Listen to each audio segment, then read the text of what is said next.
आज हम आपके लिए लेकर आए हैं जितिया व्रत की कथा। जी हाँ, जीवित पुत्रिका व्रत की कथा, जिसे जितिया भी कहते हैं। तो आइए शुरू करते हैं जितिया व्रत की कथा। एक समय की बात है, नर्मदा नदी के किनारे एक गांव था जिसका नाम कंचनवटी था। उसी गांव के पश्चिम में एक विशाल पेड़ था। उस पेड़ पर एक चील रहती थी और उसी पेड़ के नीचे एक खोखर था जिसमें सियारिन रहती थी। चील और सियारिन में गहरी दोस्ती थी। एक बार इन दोनों ने गांव की कुछ महिलाओं को जितिया व्रत करते हुए देखा। तब उन्होंने यह व्रत करने का संकल्प लिया। फिर दोनों ने भगवान जिमुत वाहन की पूजा करने के लिए निर्जला व्रत रखा। व्रत के दिन उस गांव के एक बड़े व्यापारी की मृत्यु हो गई थी। फिर व्यापारी का दाह संस्कार उसी विशाल पेड़ के समीप मरुस्थल में किया गया था, जिस पेड़ पे चील और सियारिन रहती थी। दिन बीतने के बाद रात में मौसम खराब होने लगा। रात होते ही सियारिन को भूख लगने लगी। फिर सियारिन ने अंत में व्यापारी के बचे कुचे शरीर को खा लिया, जिससे कि उसका व्रत खंडित हो गया। पर चील ने संयम रखा और अगले दिन पूरे नियम से पारण किया। फिर अगले जन्म में ये दोनों सहेलियों ने ब्राह्मण के परिवार में जन्म लिया। चील और सियारिन जो इस जन्म में थी, वो अगले जन्म में एक ब्राह्मण के घर में दो पुत्रियों के रूप में जन्म लेती हैं। चील बड़ी बहन बनती हैं और उनका नाम शीलावती रखा गया। शीलावती की शादी बुद्धिसेन नाम के एक युवक से कराया गया। वहीं पे सियारिन छोटी बहन के रूप में जन्म लेती हैं और उनका नाम कपूरावती रखा गया। कुछ समय पश्चात उसकी भी शादी नगर के राजा मलाई केतु नाम के युवक के साथ करा दी गई थी। राजा से शादी के बाद कपूरावती उस नगर की रानी बन गई।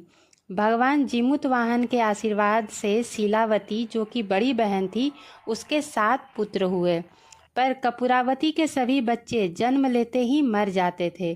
कुछ समय बाद शीलावती के सारे पुत्र बड़े हो गए और वे राजा के दरबार में काम करने लगे। कपूरावती के मन में उन्हें देखकर ईर्ष्या की भावना आ गई। फिर उसने राजा से कहकर शीलावती के सारे पुत्रों के सर कटवा दिए और उसने 7 नए बर्तन मंगवाकर उन बर्तनों में 7 पुत्र के सिर को रख के अपनी बहन के घर भेज दिया। कपड़े से ढककर शीलावती के पास भिजवा दिया। यह देखकर भगवान जिमुत वाहन ने 7 भाइयों के सिर मिट्टी से बनाए और उनके शरीर से जोड़कर उसमें अमृत छिड़क दिया, जिससे सभी में जान आ गए। शीलावती के 7 पुत्र जिंदा हो गए और वो अपने घर लौट आए। कटे हुए सिर जो रानी ने भेजे थे वो फल बन गए।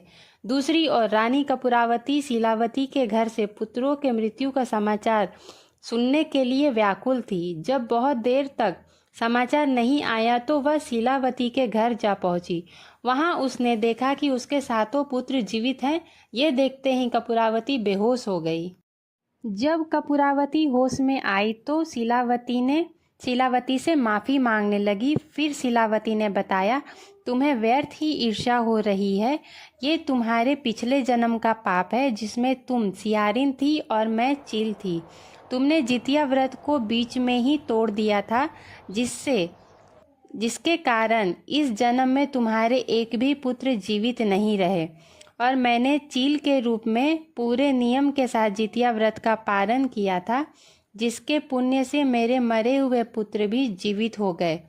तो ये पुराने जन्म की कथा सुन के कपूरावती को बहुत ही ज़्यादा ग्लानि महसूस हुई और उसने अपनी बहन से माफ़ी मांगी। लेकिन उसकी बहन ने पिछले जन्म के सारे कर्म को बता के उसे आश्वासन दिलाया कि तुम इस जन्म में बेकार ही मुझसे ईर्ष्या कर रही थी, क्योंकि मैंने भगवान का सही और सच्चे तरीके से हृदय से उनका व्रत रखा था, पारण किया था, और तुम नहीं कर पाई थी, जिसकी वजह से तुम्हारे पुत्र जीवित नहीं रहते हैं। तो ये थी जितिया की पूरी कथा। और यही कथा से आधारित हम जितिया अपने पुत्रों के लिए, अपने बच्चों के लिए रखते हैं, उनकी लंबी आयु के लिए, उनकी सुख समृद्धि के लिए। तो जो भी माता बहनें जितिया कर रखी है उनको जितिया व्रत की बहुत ही शुभकामनाएं, और उनके बच्चे दीर्घायु हो, यही हमारी मन्नत है। यही